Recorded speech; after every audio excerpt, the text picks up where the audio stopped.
Okay, live stream is running. It's 4 past the hour, so I think it's time to start.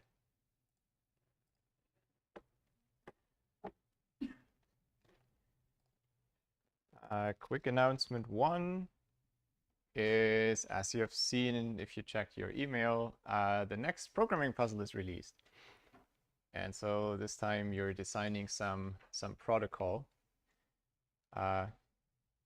I would say give it a read first. And if you have questions, probably Campus Wire is the best option. I want to encourage you to try to digest the formal description on the page for yourself before you start asking for a more intuitive explanation. Because having these formal descriptions of problems is the language you're supposed to be fluent in as computer scientists, so it's a good practice.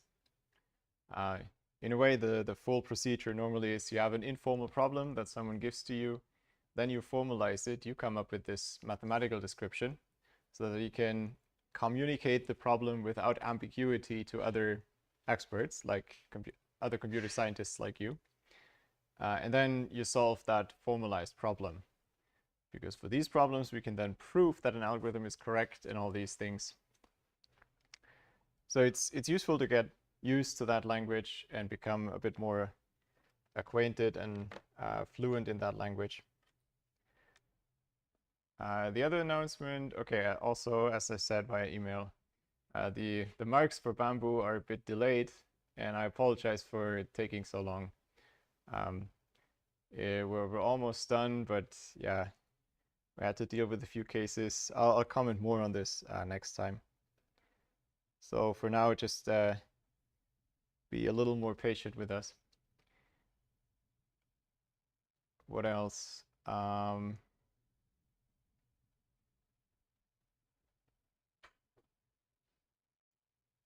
think that's it.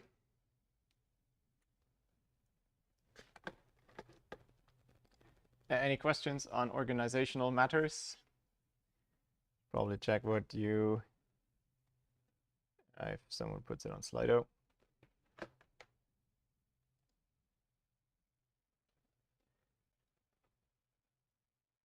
I think I didn't reset the answers for the attendance code question. So there's 60, but that's from last time plus this time. So I don't know how many of you have voted, but you've seen the code, so you can log in. That's the important part. Here it is again. But the 60 in the top right, I forgot to reset the answers. Let me do that now, and you can just click your got it once you're done, which is just my way of counting how many people I should wait for in the follow-up questions.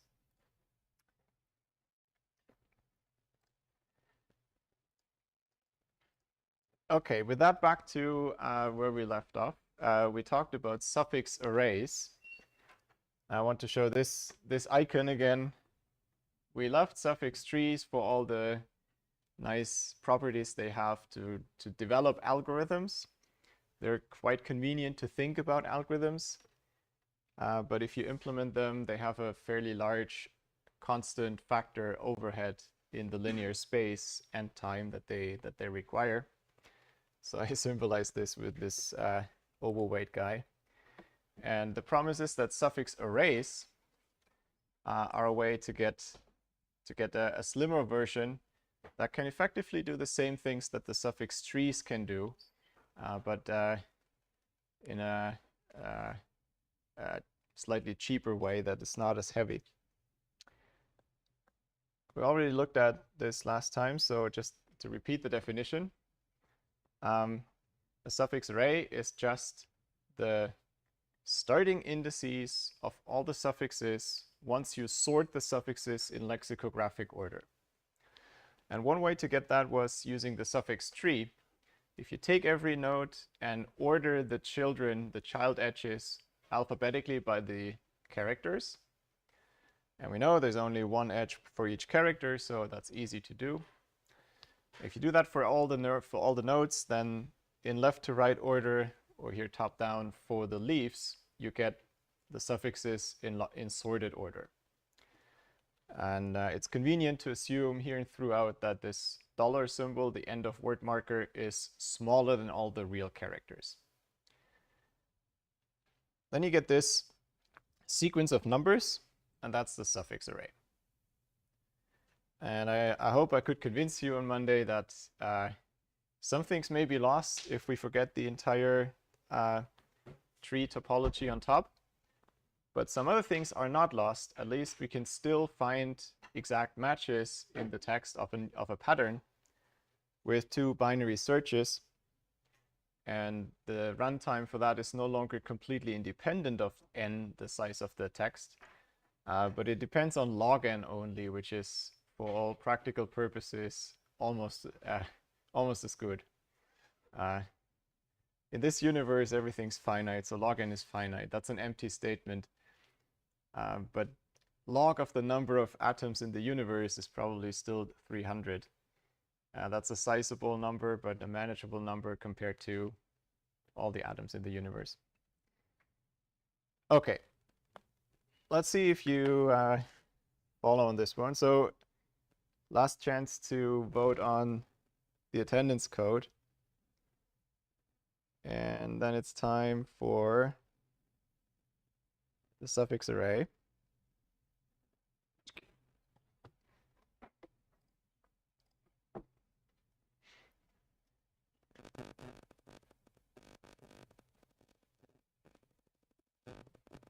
So I'm waiting for it for 29-ish, maybe 25 answers on this at least. It's a similar question as we had for the suffix tree, but now the suffix array, it's just about hammering in the definitions. I'll leave you a moment of peace for answering.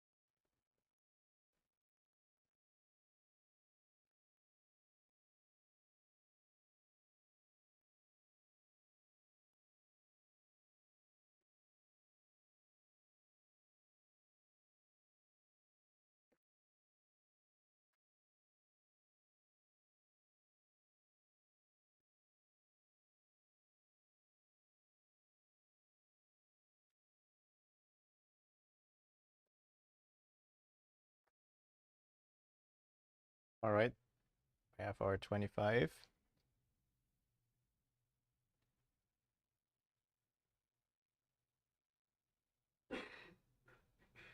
Hello. Okay. As always, this room.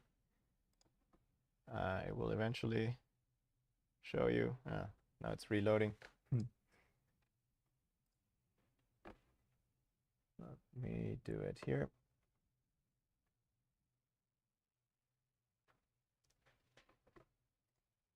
Okay, so you can see the right answers now. Again, resist the urge to move around too much. Let's go through this briefly so that we're on the same page. So this is about the suffix array and the suffix tree and their relation. They're both built on a text T, which has n characters. And remember, we always assume for a suffix tree that we append the $sign. And I'm assuming that the alphabet symbol, the alphabet size is constant. Then L essentially lists the contents of the leaves in left to right order. That's if we draw the tree in the normal computer science way, root at the top, and left is the smallest edge, smallest child edge, and so on, all the way to the right. If you keep doing that and then go left to right through all the leaves, you find the suffixes in sorted order. And so it's the indices of the starting indices of these suffixes And those are stored in the suffix array. Now let's decipher what this one is. It's the text starting at the rth entry in L. So it's the suffix in that position. And what is that?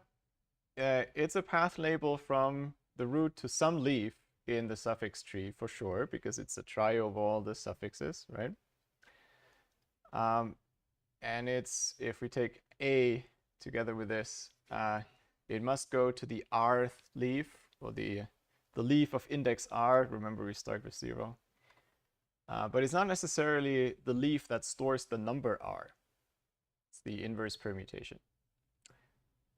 Another way to say the same thing, if you take the suffix of the text that starts at this position, we have this shorthand notation for that, then the fact that this is the index r in the suffix array says that's the rth smallest suffix of t. Let me do this one first. L and the text together are enough to solve the text indexing problem. That's what I've just shown you with the binary searches. Now the tricky one may be E. And here the important bit is, in terms of big theta classes, for a constant size alphabet, also suffix trees are linear space. They're theta of n space. But theta hides a constant factor, and that constant factor is much larger for the suffix tree than for the suffix array, where it's really one number for each leaf, or one number for each position in the text. So in a way, we shouldn't be too ambitious. The suffix array is still linear space, as was the suffix array, but the constants matter. All right.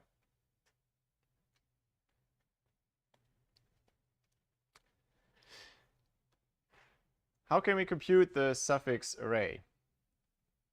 An easy option is we take the suffix tree, which we know there's this magic black box that somehow constructs the suffix tree, so we might just use that. And we could do a traversal. So you start at the root and you do a depth first traversal. Whenever you reach a leaf, you will actually visit those in left to right order if you follow the alphabetic order in each node. And that would give you the suffix array. However, it kind of defeats the point of having this sleeker data structure if we first have to build the fat suffix tree to get to the suffix array. And just by the definition of the suffix array, it's now much more transparent what we have to do if we build this from scratch. All that we need is all the suffixes of the text in sorted order. And sorting is something we know how to do.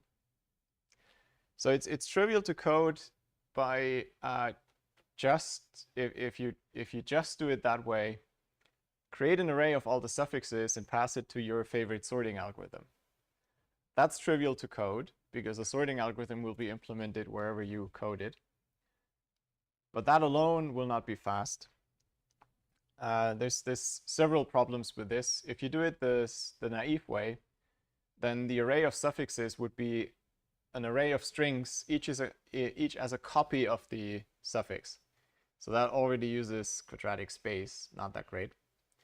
Now you could be slightly smarter by noticing if you store the text once, you can sort indices, starting indices of suffixes, instead of copying out the strings.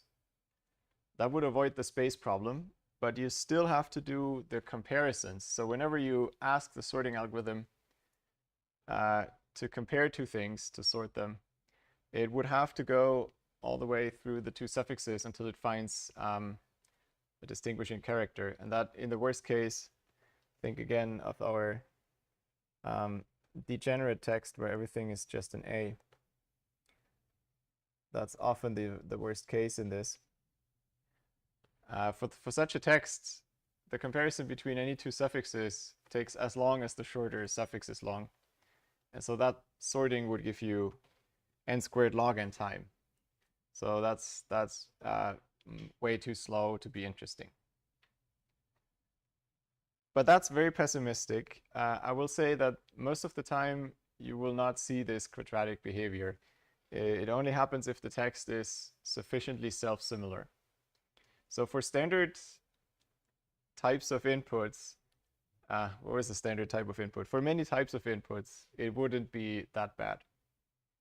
And so it's a first start. Maybe it's good enough for some. Depending on the application, it might be good enough. Now, if you know this module, you of course guess that we can do better. And we will look at that.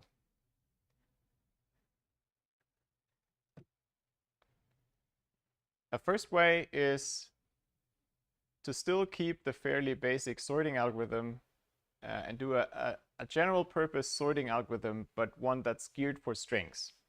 So it's general purpose in the sense that you can sort any list of strings, but it's special purpose in that it is strings that we're sorting. We haven't talked about that in Unit 3 because I felt that unit was long enough. In Unit 3, everything was about some abstract object. You're sorting things and you don't know anything more about those, apart from the little detour on integer sorting. But if we sort strings with the usual lexicographic order, there are a few tricks we can play to speed things up. And so one such trick is what's used in this algorithm. Fat pivot radix quicksort. It's at least I like to call it because it's a bit more graphic. It's a quicksort algorithm. I'll comment on the second part in a moment. The fat pivot part just means if you partition with quicksort, remember you pick a pivot element and then there were two options. An element could be smaller than the pivot or larger than the pivot. Now actually there's a third option, right? It could be equal to the pivot. In Unit 3, we kind of treated that case as don't care. You can put it left or right. I don't really obsess about that.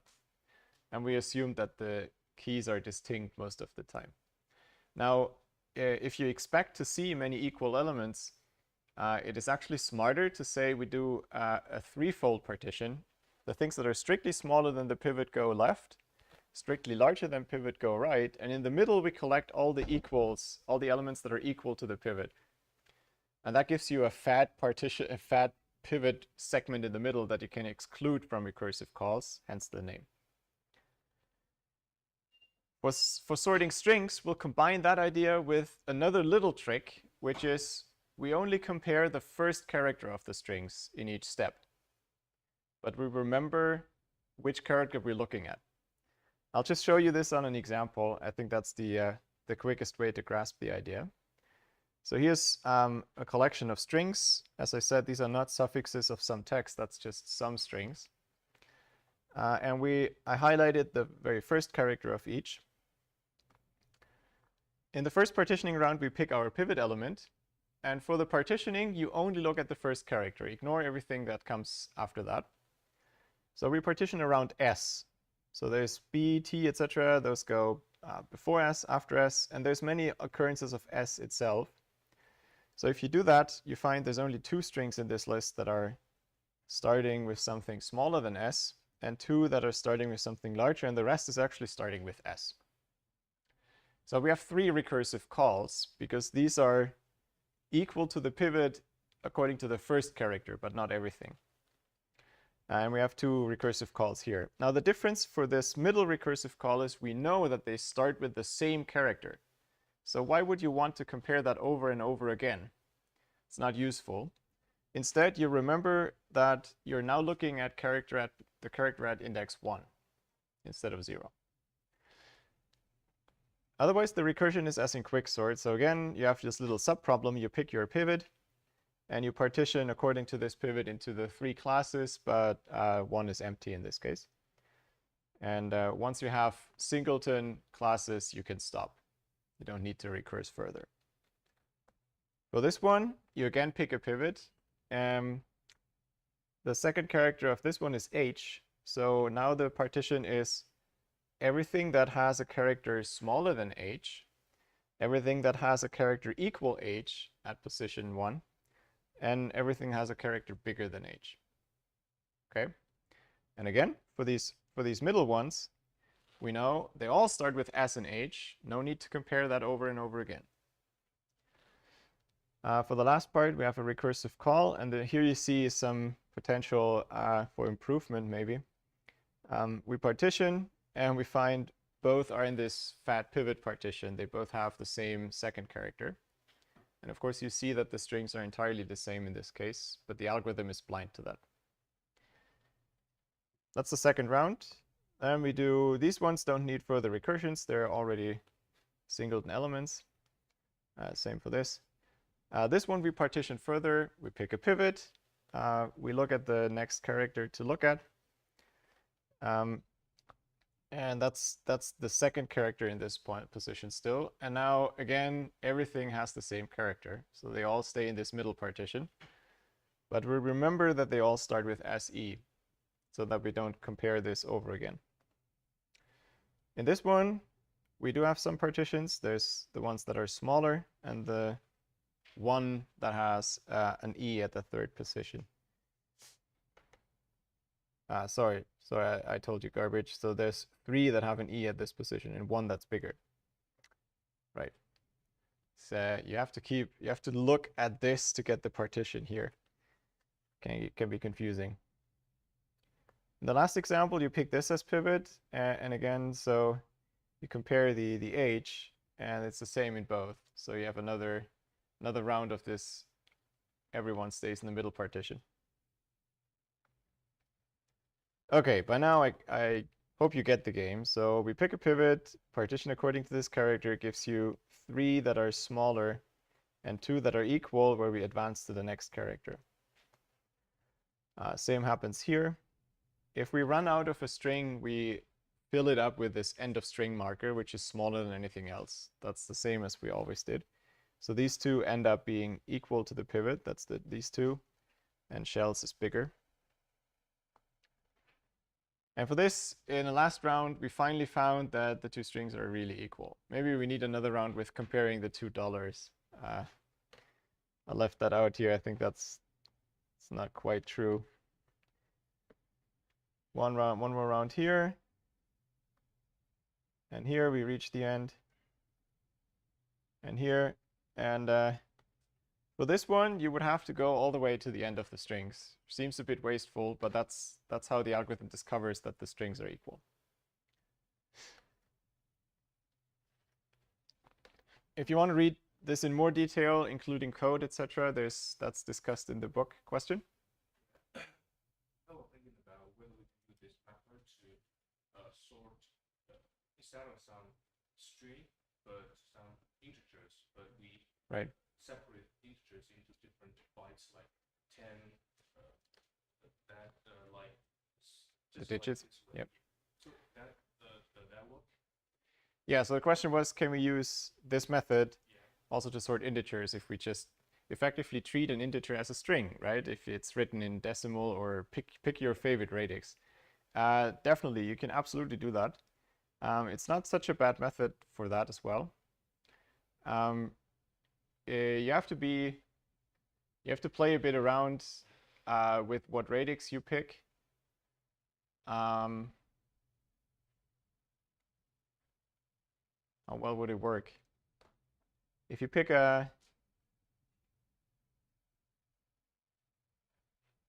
match up something like what we discussed at the time, counting sort or things like that, you would have to pick a really big radix. What you could also think of is replacing this partitioning round with 1 round of counting sort. Then in a way, we're doing 1 round of counting sort, but split over several stages. So the partitioning according to the first character or first digit is partly done here, but then here's complete, but here we split it over the next round again. So we have to combine this and this down here to get the full distribution over just the first character. So quicksort here needs several stages. Counting sort could do it in 1. I mean, the short answer is yes, you can use that method for sorting strings.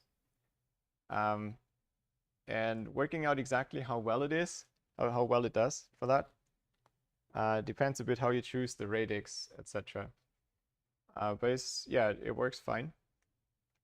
It's not too hard to code and doesn't use this humongous extra space that counting sort used, at least the way we presented it.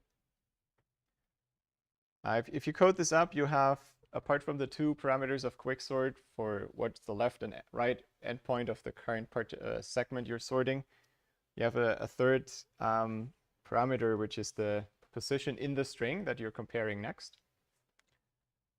And you can only really make use of that if you use the fat pivot partitioning, where you produce the third partition. If you think about the method, by remembering where prefixes were equal, you will never compare 2 characters that are part of an equal prefix equal between 2 strings twice. Because as soon as you detect that they are equal, you exclude them for the next partitioning round. And so in a way, the costs for sorting this is a combination of 2 things. It's, on one hand, it's the sum of all the common prefixes. So that would be the cost to insert all these strings into a trie. And you can show that that's basically the best you can do. You have to detect all the common prefixes. And the second term is a cost that comes from the quicksort style recursion, because you're not using counting sort in the partitioning stage. And you can prove things like this statement, which is explained in a bit more detail in the book. If your strings come from a random source, so you have random strings where each character is just randomly chosen and they're all independent, etc., then you can show that this second part, the quicksort contribution, dominates the rest. And you basically need as many character comparisons as standard quicksort needed comparisons to sort a list. So the fact that you're sometimes comparing these common prefixes vanishes in this case. Now, in a way, that's because for random strings, you don't expect to see long common prefixes. In many applications, and for sure in some suffixes, if we're sorting the suffixes of one text, you will sometimes have these long common prefixes. So there's something to worry about. That's one thing. And for sure, you can't expect this to be better than n log n, because we're still operating on comparisons. Imagine the strings are just 1 character long, then we don't really use the fact that the characters are integers or anything like that. So we're still in the realm of the comparison-based lower bound. So we're definitely in the n log n regime, and usually a bit worse. So even if you assume some randomness on the strings. Now, in terms of practical applications, I would usually go with this method and give it a try. Unless your string is really pathological, this would do well. But there's 2 reasons to look further. One is sometimes you can't guarantee you don't run on pathological inputs. And second, it's about the algorithmic possibility. Can you do it in linear time? The answer will be yes. And so it's, at least on the intellectual academic side, I think it's not satisfying to stop at this point. Question? Yep. Would this be n squared, or where n is the number of characters in the original? Because I feel like you'd have to compare 1 and then 2 and then 3, 4, 5. So right. So the question was, will this be quadratic for the application on suffix sorting? The answer is not usually. It can be. So the problem will again be strings like this a to the n. If you have, that's what I would call pathological inputs. If you have that, then there's a maximal amount of common prefixes. And the poor sorting algorithm, without knowing that these are suffixes of one text, it has no chance of figuring out the order without finding all the common prefixes. So in a way, it's best possible for that. But still, for this one, it would be quadratic. But for most other texts where you don't have these massive common prefixes, it wouldn't be quadratic. So there's many instances where it works fine. And the benefit from what we've had before Well, okay, I don't want to go over the animation again. I started the section on suffix sorting saying, oh, you could just use any general purpose sorting method. The difference between this and the general purpose sorting method is that this one at least detects the common prefixes only once, whereas the other ones might scan it over and over again. So you might have a log factor difference, something like that. All right, shall we try to see how we can do this in worst case linear time for suffixes? Resounding yes from the audience. I can hear it.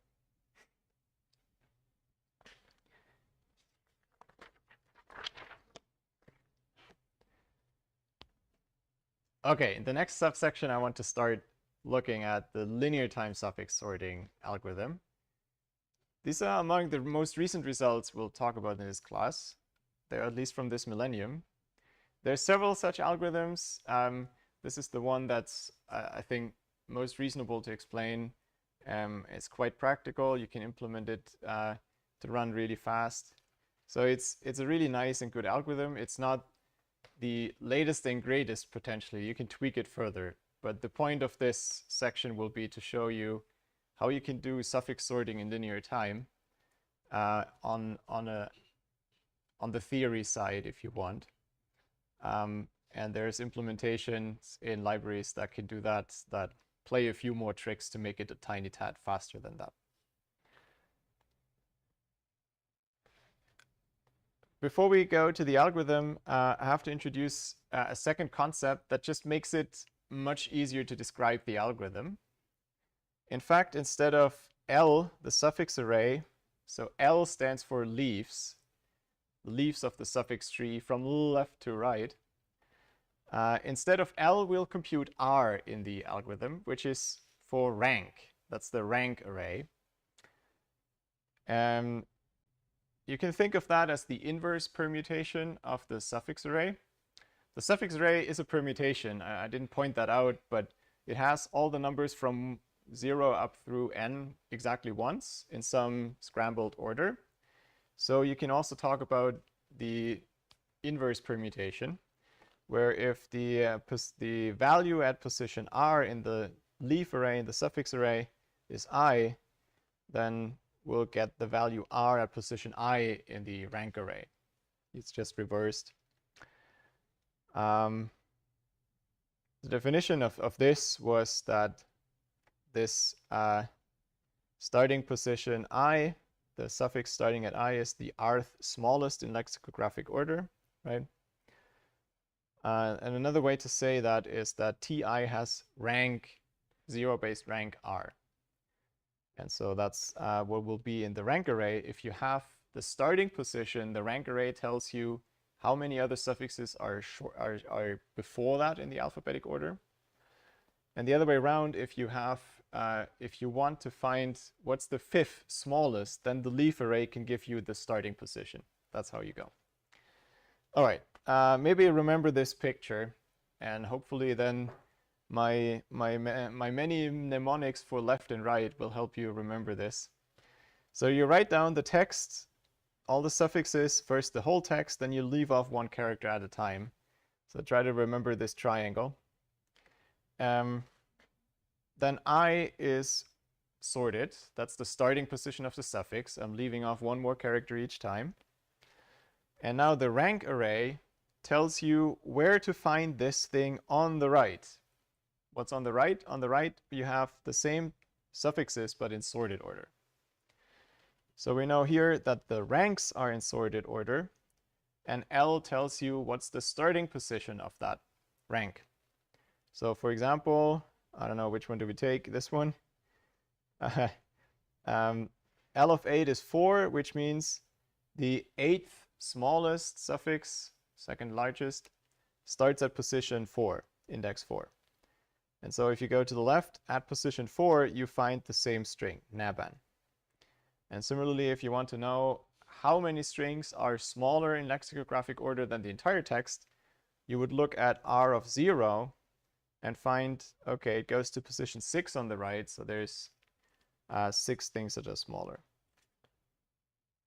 Fine so far? I spent so much time on this slide because I want you to memorize these two things. So leaf and rank array, they're inverses of each other. The important bit is to remember which one's which. All right.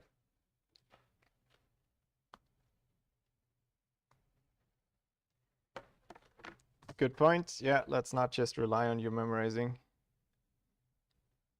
Let's actually test. So a silly number of answers. They're not really there to trick you. It's just about memorizing the picture.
Okay, let's wait till 25 again.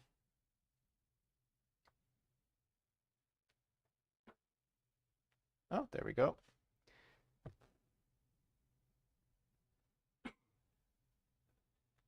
Okay. It's slow, but eventually works.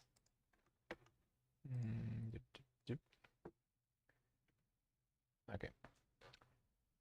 So, just briefly, I said this before, right? L lists the leaves from left to right. There's so many L's in that sentence. Hopefully that sticks.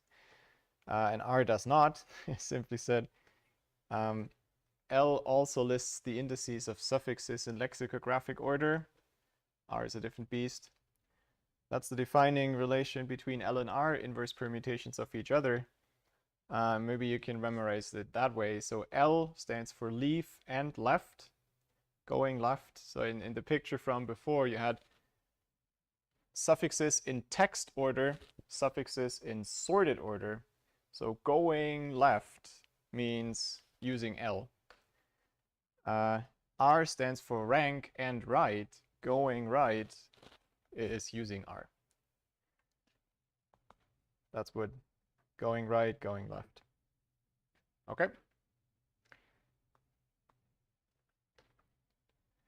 Now, lots of you got this right.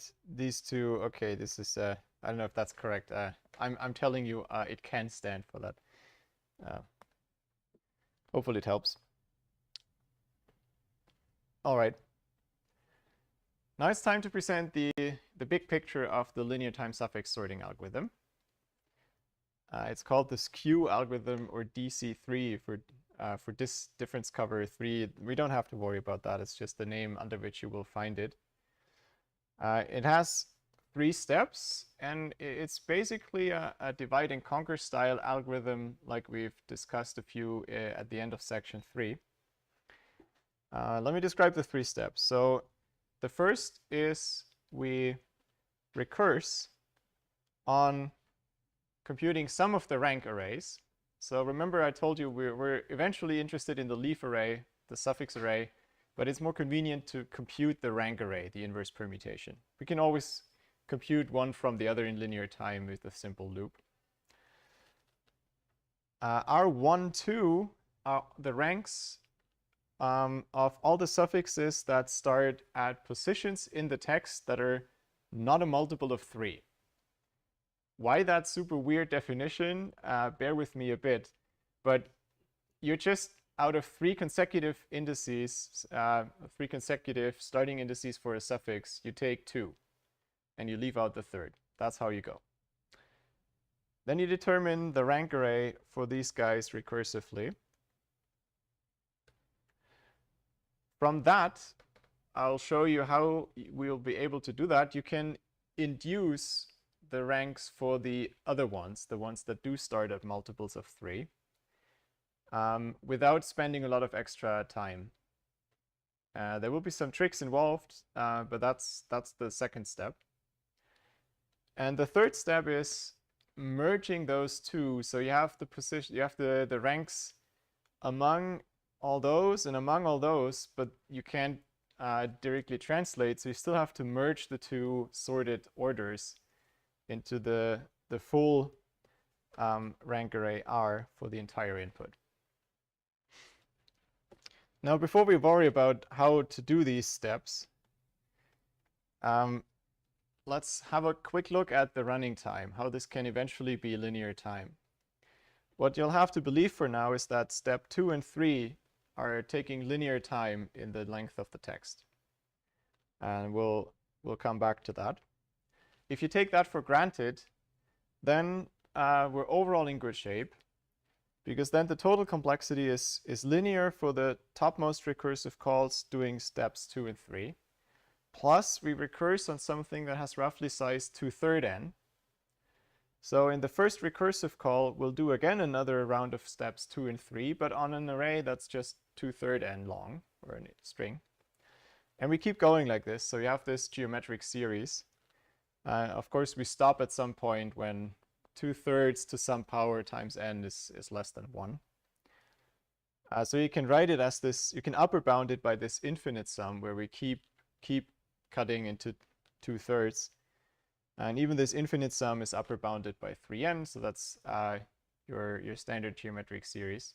We've used a similar argument for the rank selection algorithm, where I showed you this square spiral, maybe you remember.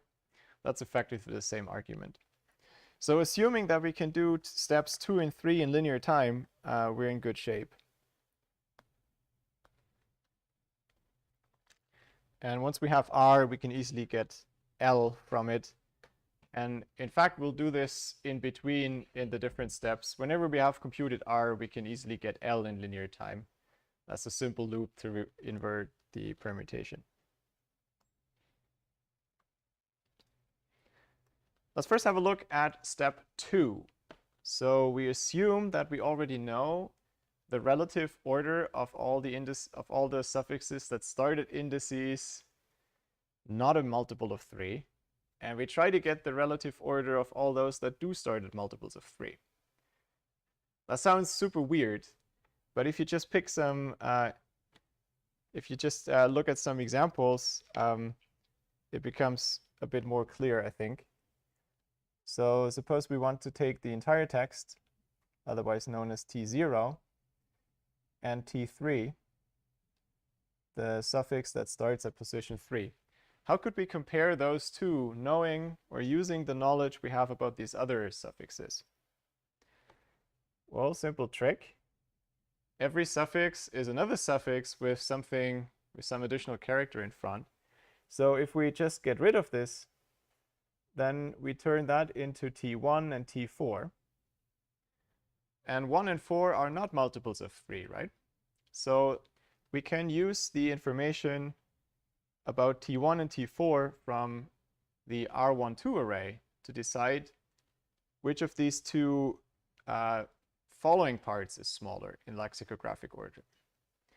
And so we only have to take care of this one additional character that we prepend. And there's really two options, right? Either the first character already decides if T0 is smaller or T3 is smaller, then we're fine. Or the first character of these two is equal, and then we have to look at the suffixes, but we know how they compare. So everything's done.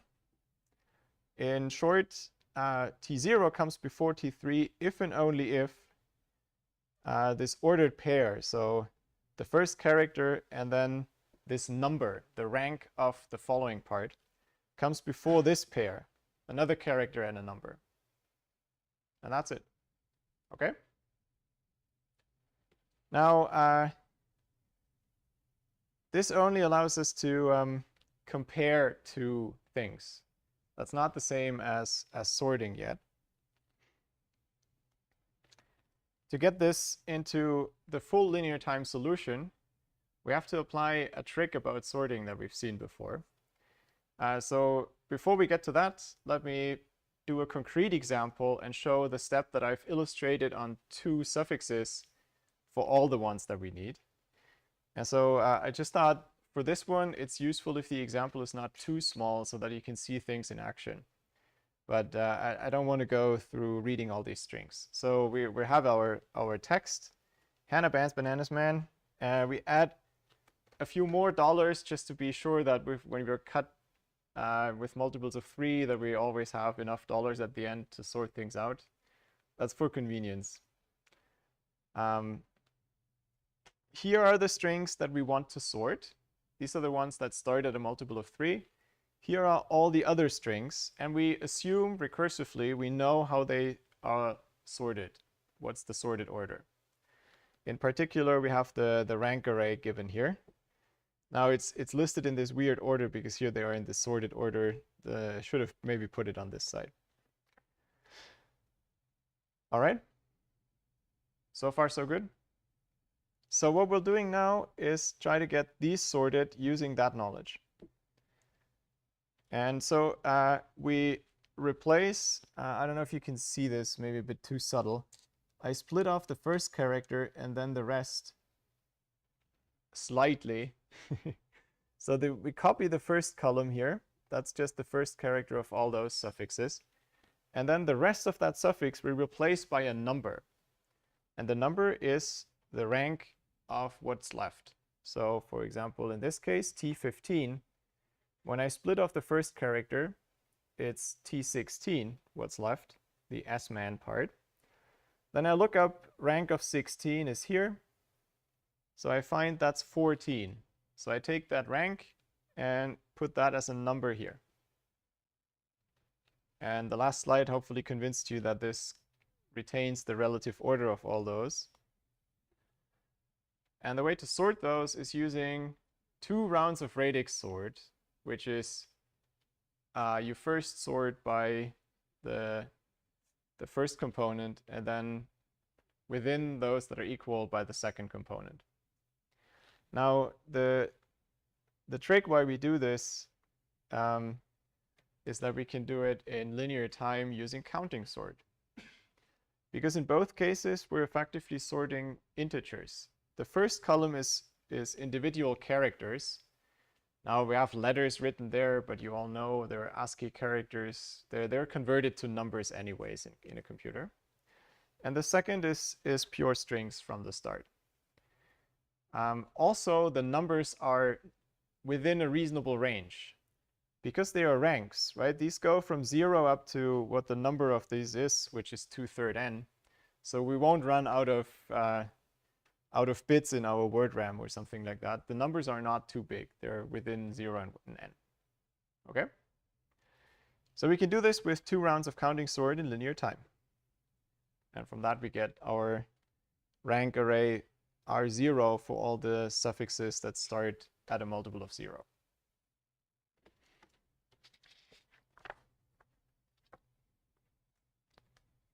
Questions about this step 2?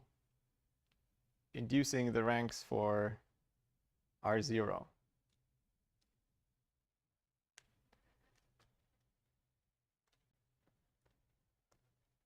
If not, let's look at the second non-recursive step, step 3, which is assume we have R0 and R12, which is effectively giving us the sorted order of these green and blue suffixes. I have these separate now at the moment. The green ones are those that start at multiples of 3. The blue ones are those that start at an index not a multiple of 3. And we'd like to merge these two sorted lists. So in a way, this is a standard application of our merging algorithm. We can just go through from the top and always take the smaller one. The tricky bit is that we want to not spend a lot of time in the comparisons. Because these are strings, they could have long common prefixes, so we might have to compare a lot of characters if we do this naively.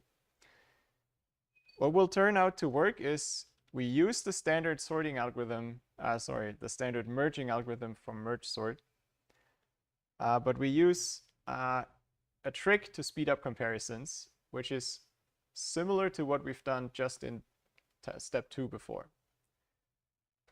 So let's try to do that. So here's a sorted prefix. This is the overall smallest taken from here, then this, then this. The first interesting one is this one, where we have to see that AH comes before HN, AN. Then comes AN. And now what's the next? Is it ananas man or as man? Well, I guess you know, but let's suppose the algorithm doesn't. So it has to compare these two suffixes. And the idea will be to apply the same trick as before. The trick being, look at the first character. If they are not equal, you're a happy man and you know what to do. If they are equal, you chop off that first character and keep looking. So in this case, they are the same characters, so we have to keep looking. So we chop off the first character and look what happens. And so in this case, we end up from a green with a blue one and from a blue with a green one. And we have gained nothing, because we still cannot compare those two. That's a bummer. The trick here is to go one further character, and then it always works. And I'll comment on that after the example. So if you take those two that we still could not compare, and you do the trick one more time, you're always guaranteed to end up with 2 blues, either after the first or after both steps. And once we have the 2 blues, we can use our rank array and look which one's smaller. And well, in this case, then that went all the way back. Nope, that's not what I wanted.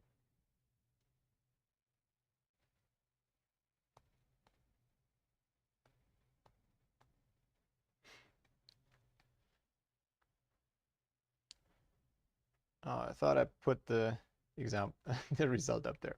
Too bad. We can always use at most 2 steps, and then we know what the smaller of the 2 is. And if you don't see why it helps to draw the picture of the different cases. So you have 2 suffixes that are of some different length. Now remember, there's always 2 positions that are blue. And then comes 1 green position. And the reason why I'm drawing these lines across both is to emphasize that these are the same positions. If you right align the strings, these are the same characters. And so the pattern of two blue, 1 green is the same across the 2 strings.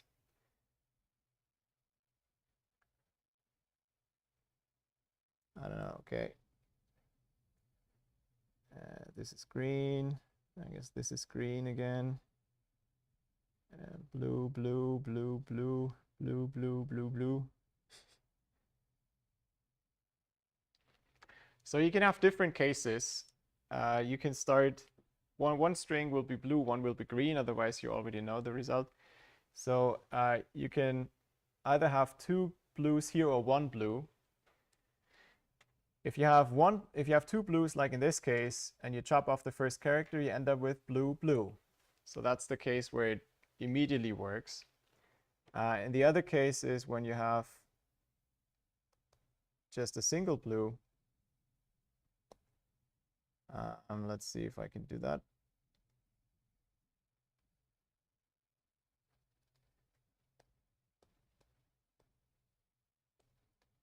If that's the case and you chop off the first 2, you just reverse the colors. You have green and blue. But if you do it another time, you're again into 2 blues, right? And these are really all cases that are possible, apart from symmetry. So the same step, the same trick works for this step. You just have to go one more character before you can decide it. But then you can still do merging in linear time because each comparison takes constant time overall. It might be comparing the first character, maybe looking at the next, maybe looking at the next. But after 3 steps, you're done.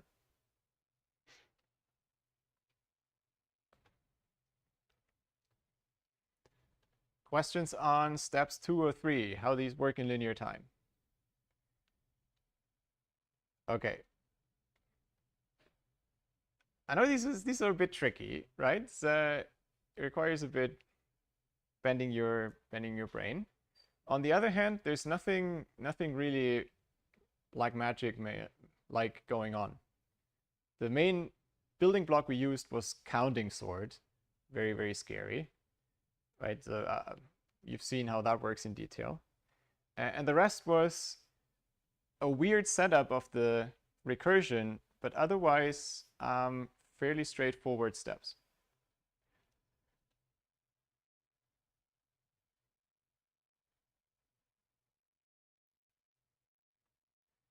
Okay, so there's one question on Slido. Let me show it for stream as well.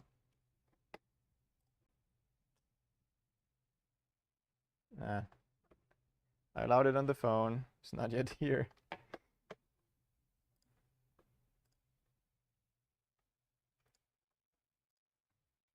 There we go. How are we marking ranks for that particular substring? I guess it's about the merging.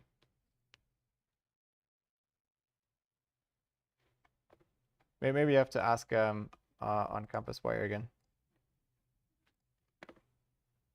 I don't think I understand the question.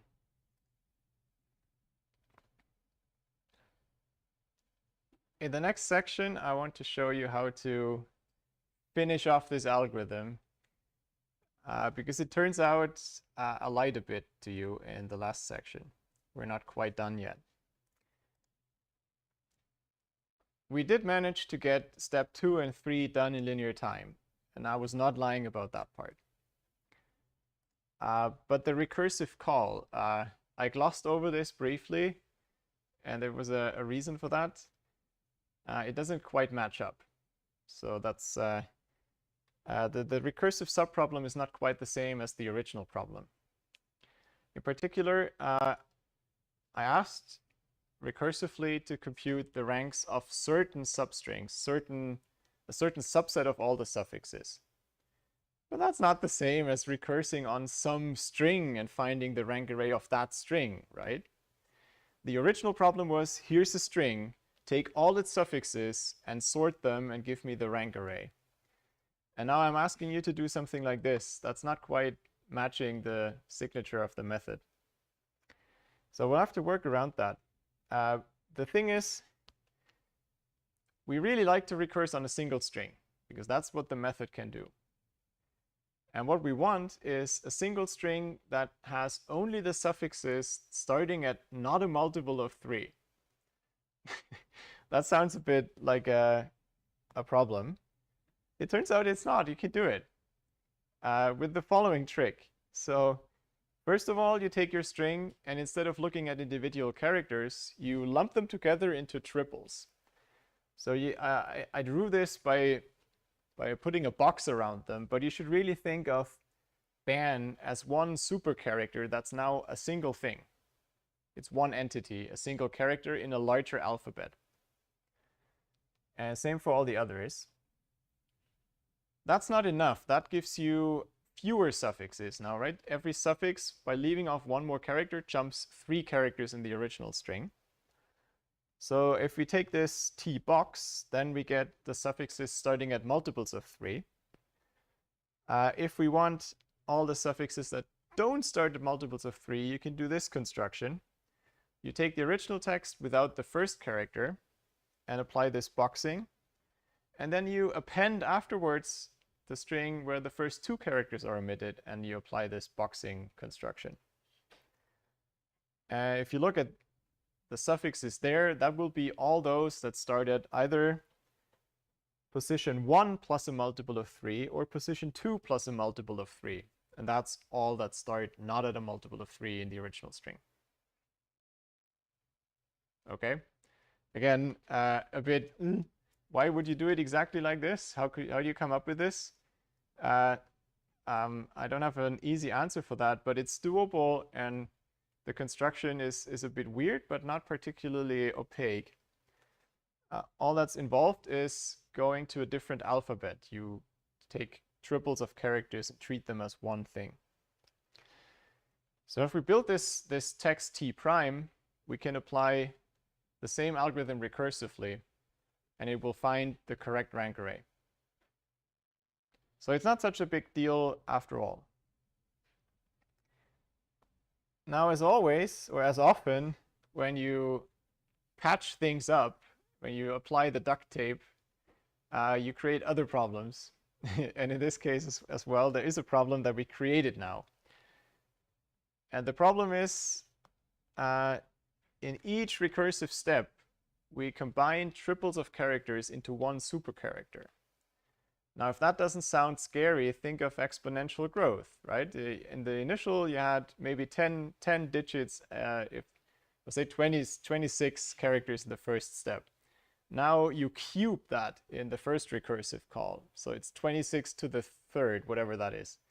And the next step, you cube that again. Probably you do that 3 times and you're out of whack. You're in an uncomfortably big range.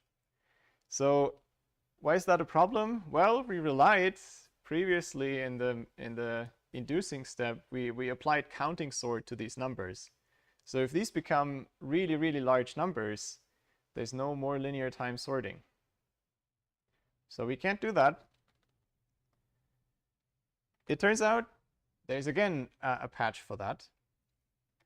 And the reason is, okay, there may be many, many possible triples, but our strings are not arbitrarily big.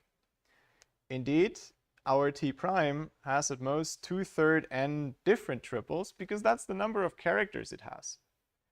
So most of these triples that are theoretically possible don't actually occur in our strings. So what we do before we recurse is we reduce the alphabet to all the characters we really need. And we can do that because we're not really interested in the strings themselves, but only in their relative order in the rank array at the end of the day. So we look at all the triples that occur, we sort them, and we replace them by their rank.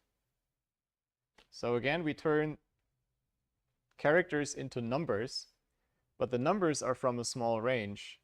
And so they will remain in the range that counting sort can be applied to in linear time.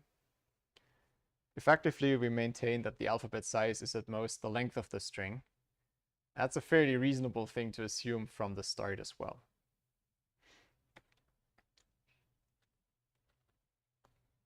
Let's see an example how this works. So both of these patching up steps together, just to make it concrete, same example as before. If I compute the t prime, I'm leaving off the first character here and then create groups of 3. And then I'm adding the same text, but the first 2 characters gone. So that's bananas, Bans Bananas Man. Okay, I'm not stuttering. That's the word, right? And you take triples, and so you already see like the triples have an offset, so you get all these suffixes. In this small example, there's only one triple that occurred before, so there's not too many duplicates. However, there's many, many triples of characters that do not occur, right? I don't see 3 B's or 3 M's or I don't know, 3 S's. All these don't occur. So you take those occurrent triples and sort them. Here they are in sorted order, and here's you can assign numbers to them, so it's just ranks in the usual way, like we always do, starting at 0.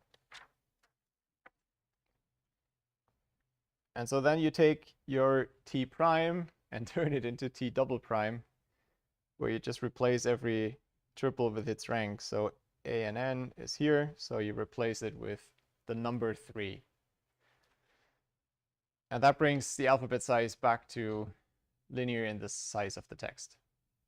All right. I don't know how clearly you see this, but that's really all we need. No more patches, no more duct tape needed. So first step is what I've shown you here. You construct a different text, again on a small alphabet, reasonably small alphabet, only of length 2/3 n. You recurse on that. What you get back is a rank array. You don't care that these characters have no connection anymore to the original text. The relative order is the only thing that matters. You get back this rank array R12. From that, you compute R3, and then you merge the two. Both steps take linear time. So that's the overall algorithm. All right. How good is this? Well, at least I claim to you so far. This is much sleeker just in terms of the space. If you're just storing the suffix array, it's n numbers, as opposed to n nodes potentially with sigma child pointers and so on. We have a fairly simple construction relying on just string sorting. Unless the text is super pathological, that will work fine. And you can do it in linear time. The different steps I showed you maybe look scarier than they are. If you code this up, it's really quick and easy because it's just manipulating integer arrays. And it's basically sorting with extra twists. Not much else happens in the DC3 algorithm. So it's very efficient in practice. And you can do efficient string matching with a log n overhead. But that's also a downside in a way. The theoretician at least feels the itching under the nails. It's m times log n, and we used to be able to do linear in m. Can't we kind of somehow get this back? And also there are other things in the suffix tree that we used before that seem gone for now. Let's take a quick break, and then I'll show you how to get these parts back.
Question?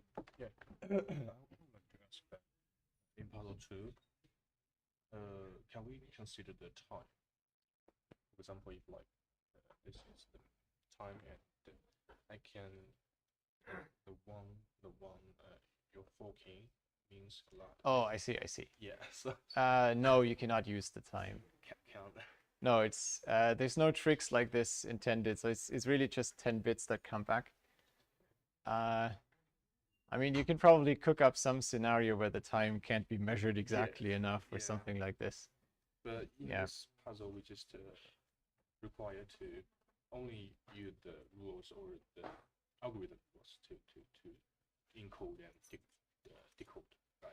Yeah. The code that you submit is just the algorithm to encode and decode.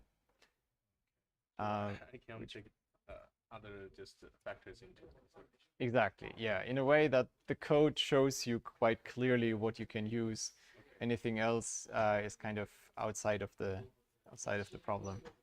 Yeah. Imagine, that other person outside might be held back by someone for an indefinite time, so you can't rely on timing. Yeah. Okay, thank Yeah, you. it feels impossible, right, to do anything. Yeah, actually, I think.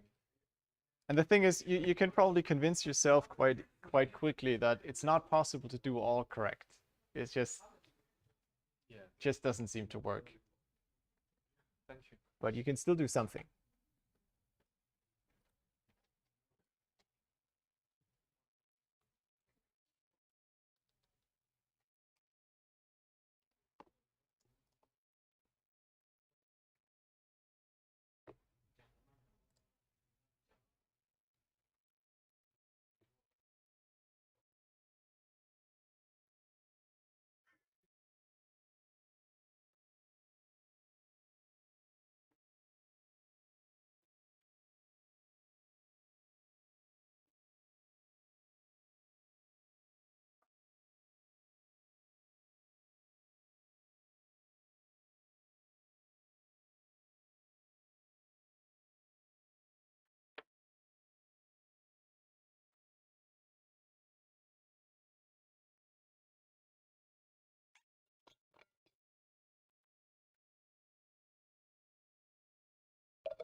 All right, everyone.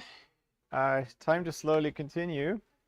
There was one question I wanted to pick up on, which I think is a good question. What's the reason for doing these triple dollars? I guess I have to go back to that last step at least. So I did the triple dollars in between the two texts here and at various other places, also in the section before.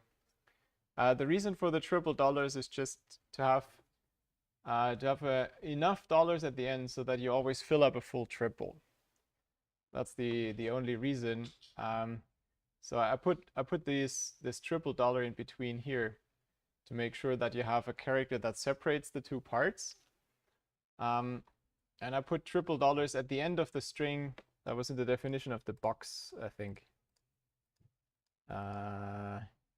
Here. It doesn't necessarily need to be 3 all the time. Maybe you could get away with fewer, but the thing is you want to have a full box at the end. And if the length of the string is not a multiple of 3, who knows? You don't want to end up with the half-filled box for these characters. So it's just have enough dollars at the end so that all the boxes are well defined.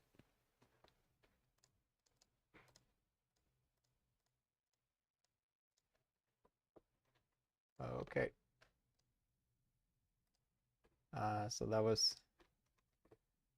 that part.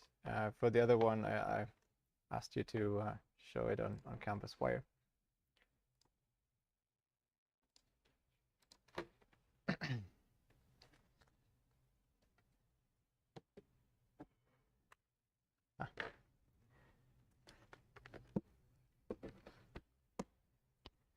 Okay, we have one last part in the text indexing chapter to drive home the point that suffix arrays are really the way to go. And that's bringing back some of the extra features that suffix trees had. In this next section, I want to show how the LCP array that I'll define brings back more flexibility from what the suffix tree could do to the suffix array world. And those two together will basically be able to replace what we had done before in the suffix tree. So that's maybe a little less obvious. So to motivate that, let's see what you remember from this long list of applications of suffix trees. And specifically the one algorithmic problem I used to motivate back then to study suffix trees in the first place. This longest repeated substring or longest common substring, remember they are quite closely related. The longest repeated substring is the cleanest technically.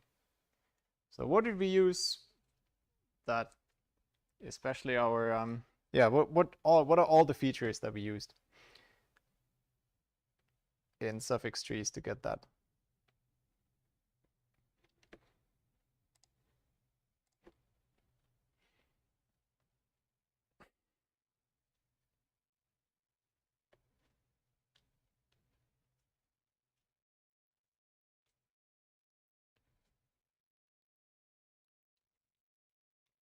Yeah, I think I set it up.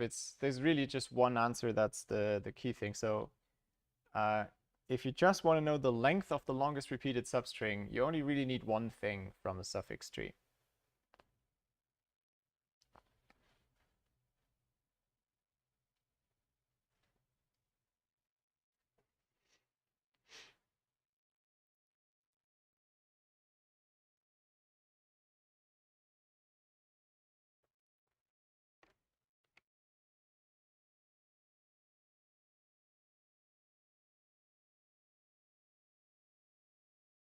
Probably should have included an option. I don't remember anything at all.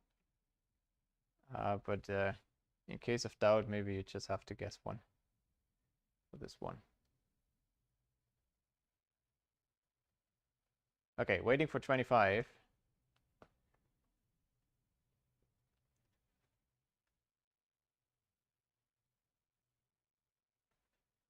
Do we get 5 more? 2, 3 more? 1 more? I think you can already click by the time this makes it through the network. 25, as I guessed. And you still can't see. Now it's coming. Well, I can show you the right answer here as well. So what I had in mind is the string depth of the internal nodes. And just to remind you, if we are trying to find the longest repeated substring of a given text of a string, we can build the suffix tree, compute the string depths of all the nodes, and then the path to that node is this longest repeated string, but the length of it is just the string depth. So in this case, we had this one at depth 3, right? But there was another one, no, this one, which is also at that depth. Right. How are we supposed to do this with a suffix array? All we have is this sequence of leaves.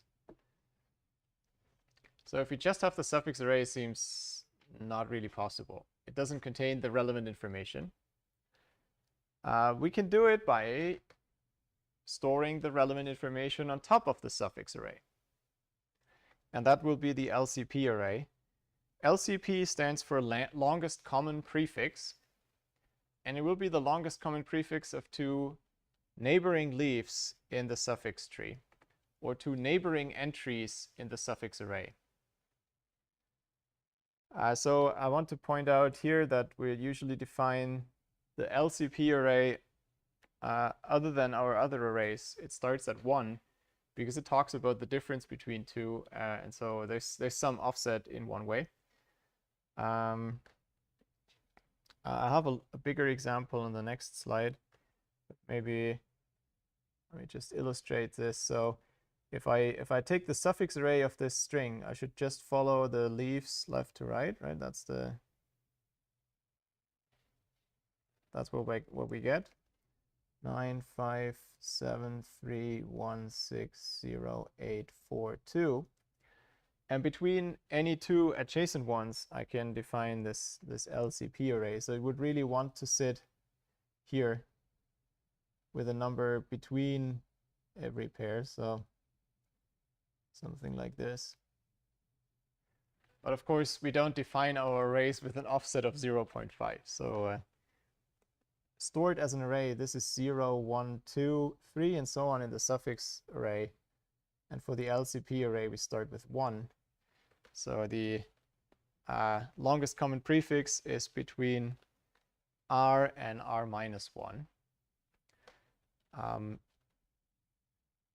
But we use the leaves in sorted order. So it's the entry at 1, if we do this here as a concrete example. So LCP of 1 is the longest common prefix of two suffixes, namely the ones starting at L of R. L of R is 1, so that's the text starting at 5. And of L of R minus 1, that's 0. So it's L of 0, which is 9.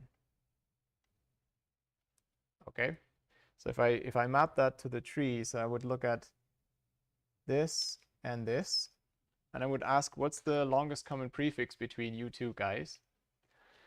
And remember, the longest common prefix is the string depth of the lowest common ancestor. There was a thing with a box around it at the time. Last time I said, rememorize this. If you did, then you may recollect it now. So in this case, it should be 0. They don't share any common prefix. One starts, well, I guess T9 is just the $, right? So you always get 0. Okay. Maybe one more less boring example between, say, 5 and 3. So this entry, LCP of 3,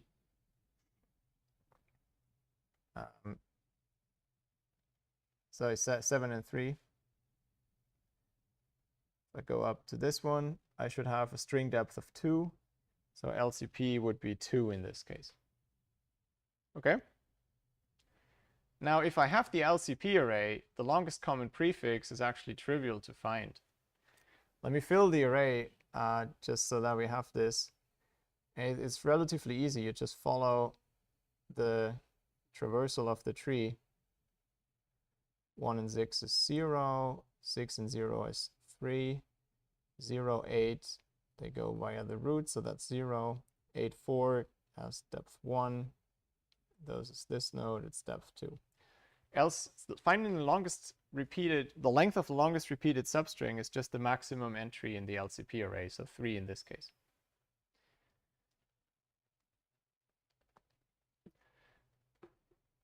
There's more. So I motivated it from this longest repeated substring. But indeed, a lot more about the suffix tree is encoded by suffix array plus LCP.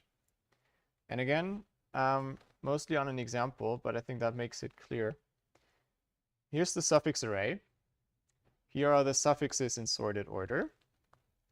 What the LCP array is about is the longest common prefix of adjacent suffixes in sorted order. And so you see here, these share an A, but then they differ on the next position. These share AN, then they differ, and so on and so forth. And where there's nothing, they don't share any common prefix. As on the last slide, just vertically now, the LCP array should be thought of sitting between the entries of the suffix array. And so the numbers here are just the lengths of these red strings. And now I can do something called LCP intervals, which is tracing pairs, well, tracing ranges where this common prefix starts again with a common prefix. Let me make it clear on an example. The entire range is spanned by the epsilon LCP interval. Everyone starts with the empty string. So all the suffixes start with the empty string as a degenerate case. Then there's a range of suffixes that start with an A, namely these 4, and their longest common prefix between this and this, this and this, this and this, they all start with an A. So we have this range of length 3 here that covers from here to here all the strings. They all start with an A, and there's a similar range for things starting with a B and starting with an N. Now within the range of all the things that start with an A, there's another range, namely this one, of all the things that start with AN and then something else. All right? And similar for the other things. Now, if you remember the suffix tree for this example, because I've shown you probably 500 times, you may recognize this. There's a one-to-one mapping between the internal nodes of the suffix tree and these intervals in this longest common prefix space. So the root corresponds to the all-embracing interval. Everything starts with nothing. There's a node here that corresponds to this interval with A's, containing everything in its subtree that starts with an A, and so on and so forth. The connection to just the LCP array is a bit more subtle, but in the numbers, you can see any contiguous range that has at least a 1. So in this range, the LCP values are always at least 1. They never drop below 1. In the entire range, they never drop below 0, well, by definition. In this range, they never drop below 2. So the ranges are defined by ranges where the value doesn't go below a certain value in the LCP array. And that corresponds one-to-one to the nodes of the suffix tree.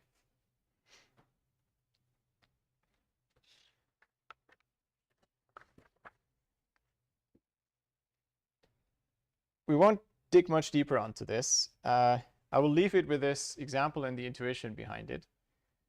But I hope that it's maybe enough for you to believe that with enough algorithmic ingenuity, if you just have the leaf array and this LCP array, you can get the rest of this picture.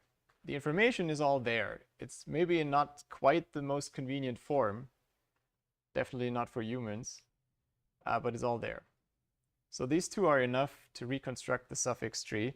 And in fact, they're enough to simulate everything you can do on the suffix tree directly on these arrays. The last bit I want to talk about is how to compute this LCP array, because that's another really cute algorithm and has one more a nice application of amortized analysis.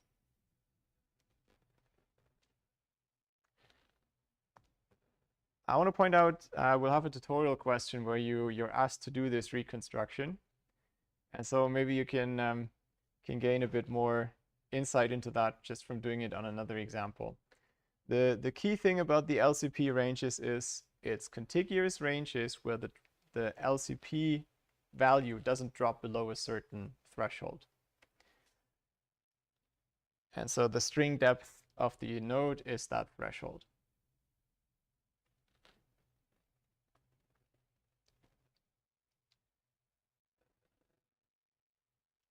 In the last section of this unit, I want to talk briefly about how to compute the LCP array. Again, efficiently is our focus, so linear time is the goal.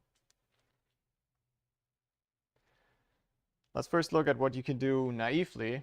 You could just compute each entry from scratch, by its the longest common prefix. So you take your two starting indices of the suffixes and just compare how many characters are equal. Again, as almost always, some text with just all A's will have lots of common prefixes, so you always spend linear time in the worst case, and quadratic overall. So that's not good enough. However, it might be good enough if your text has almost no self-similarity.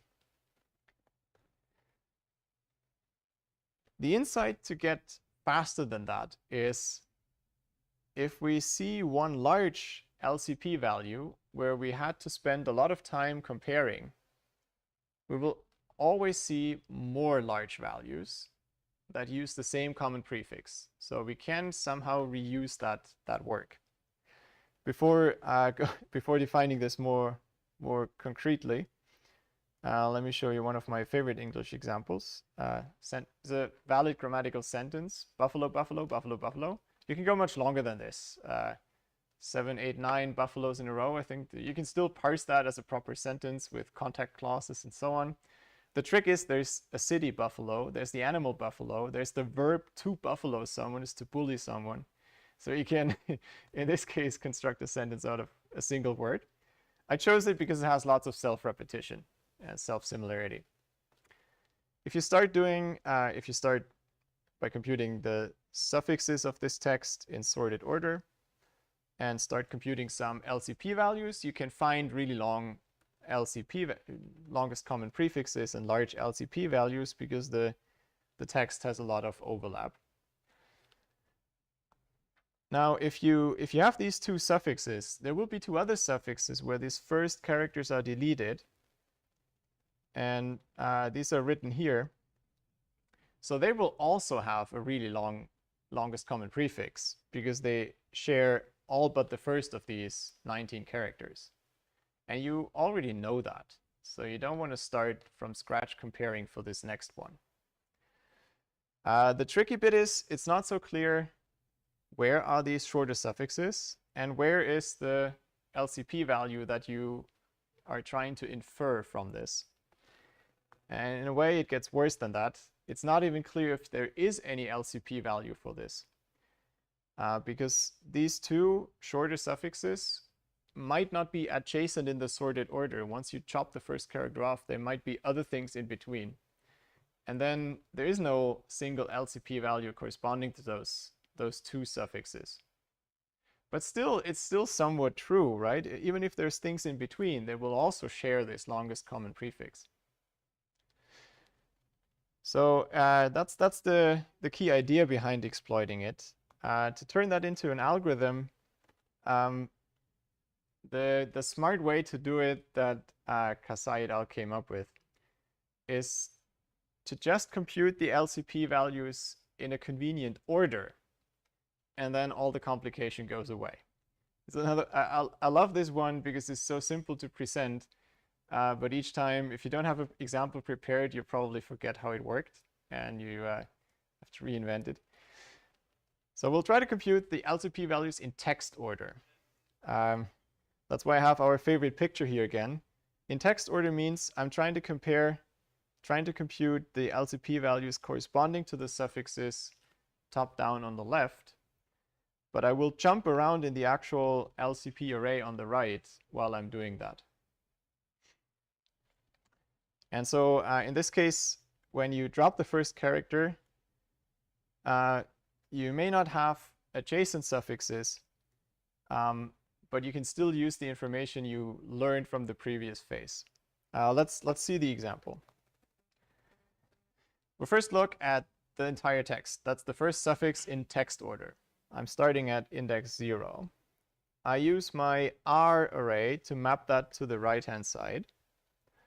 So I know I'm at position 6 in here. So I'm looking at the LCP, the longest common prefix between that suffix and whatever is just before it in sorted order. This is the relevant LCP entry that I'm looking at.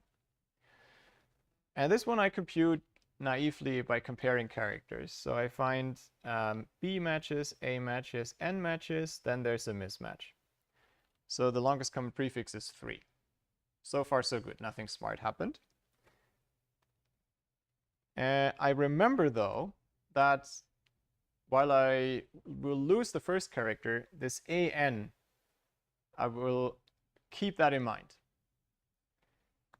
If I go to the next suffix in text order, it will start with an. It has to, because I know the previous one started with ban.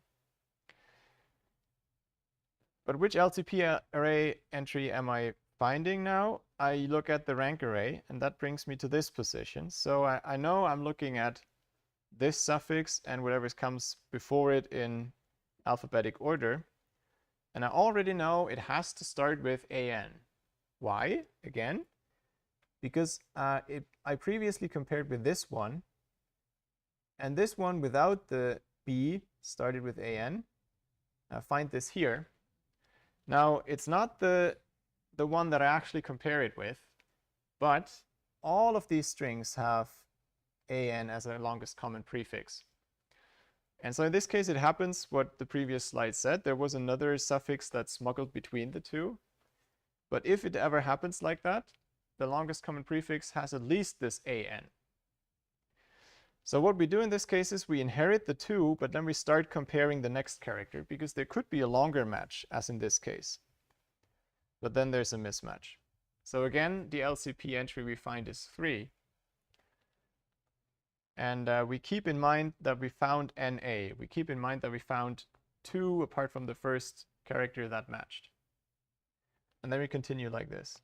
We go to the next position in the text, find where are we in the right-hand picture down here, rank 9. So we're looking at this and this, and we already know without thinking they have to have at least 2 in common.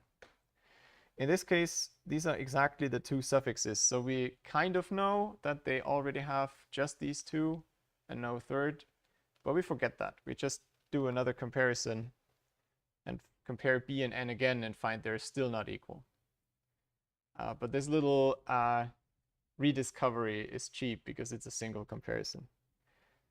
So we find another LCP entry, and we remember there was 1 overlap still after removing the first character. So when we go to the next position in the text, which we find over here, then we can inherit 1 character that matches, and we find 1 more.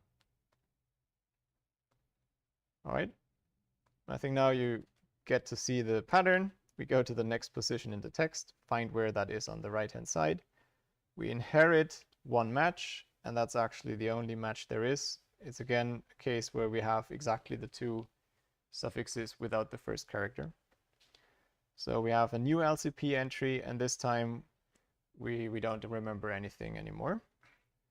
And then the remaining ones, this one has LCP 0. They don't have anything in common. These 2 have not anything in common. These 2 have 1 thing in common. So we have a 1 and this is a 0, and that's it.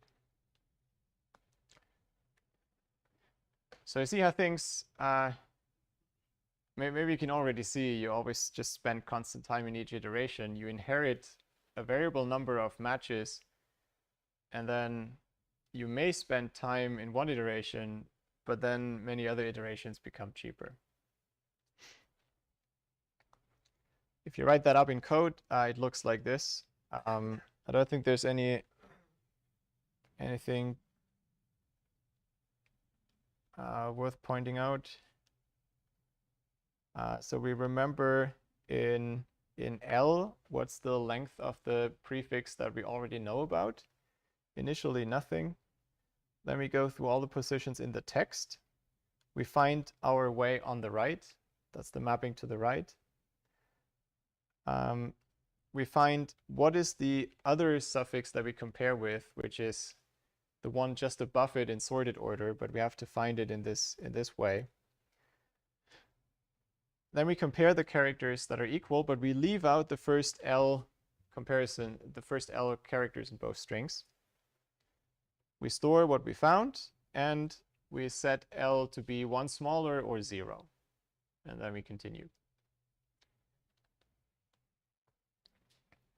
If you analyze this in terms of the number of character comparisons, counting how often we compare two characters. The way to go in this case is to count separately how often you find a comparison where the outcome was equal and how often you find an outcome where it was not equal. Because then the not equals always terminate the loop. We'd only do the character comparison at this point. That's the only place. So that's the only cost that we are interested in. How often do you iterate this loop over all the iterations of the outer loop? Every unequal outcome jumps out of the while loop, and so we have at most one of these for each iteration of the for loop, at most n. Whenever we have an equal outcome, we increment L. So far that's all we can say, but L can be at most n because it's a length of a common prefix, and it's only decremented by 1 once for each of the outer iterations. So we can decrement it at most n times. So overall, it can only be incremented 2n times in the worst case, and probably less. So for both of the outcomes, we have a bound in terms of n, so the overall cost is linear.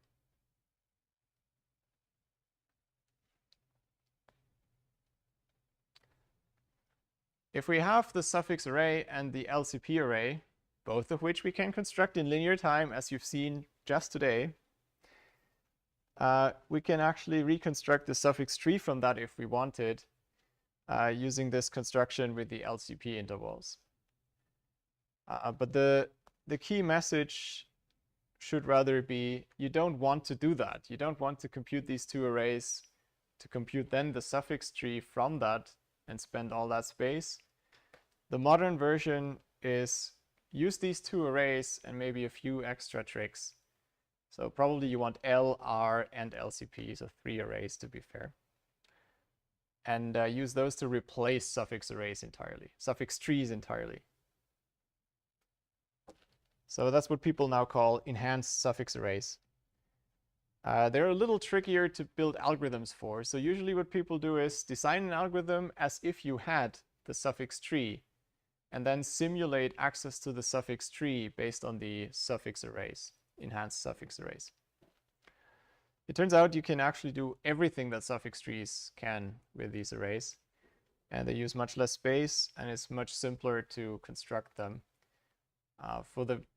Mainly the reason because you can split it up into building first the suffix array and then the LCP array and then stuff on top.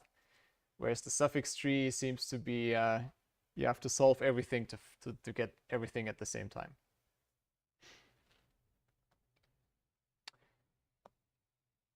No summary, so let me do that verbally. That's the end of the string matching chapter. I like this as I like this best among most of the modules because it brings us very close to recent developments. There are a few quite deep parts, but we've cracked one of the black boxes open that we started with. We know how to construct a suffix tree in linear time now, at least the theoretical ideas behind it. And actually we found something better. The suffix arrays can do all, so in practice you would not really want to compute the tree in the first place. And so you can use that to build a relatively small data structure for a huge text and very quickly find occurrences. I didn't say, so one thing that this, for example, contains is finding the occurrences of a pattern in the text. You can get rid of this log n factor using tricks on the LCP array that we didn't get into, but it's one of the things that is possible. And all the other fancy applications of suffix trees you can also do. But that's beyond the scope for this. I hope you enjoyed some of the constructions. And so that's all I want to say about text indexing. Next week we'll start compression.